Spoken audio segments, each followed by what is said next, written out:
first time I went to MOO, my wife and I were probably 3 or 4 months into marriage counseling, and at the end of one of the sessions, Bruce handed me a flyer and he said, I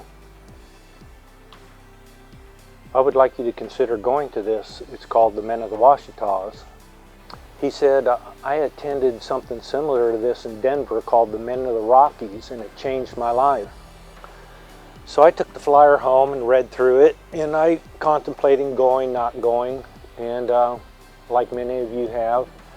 And I kept thinking back to what Bruce said, that it changed his life.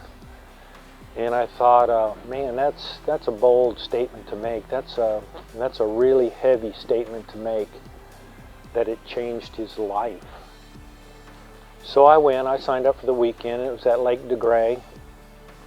And I can remember getting there on Thursday evening, like many of you are today or have.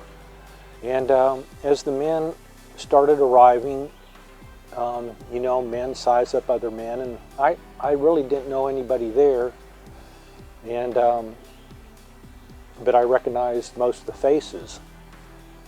And so I remember one man arrived, and I thought, man, this guy's got a really nice car, so obviously he's got all his shit together.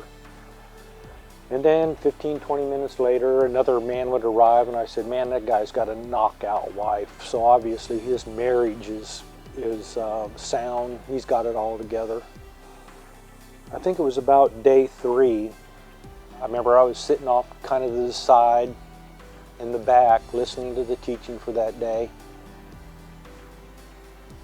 and I realized that every single guy in that room was dealing with something in his life.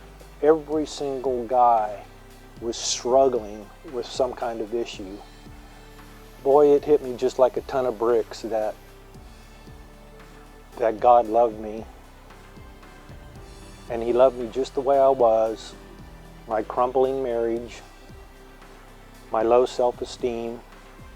I didn't have to change a thing in my life, that God loved me just the way I was right now. He accepted me.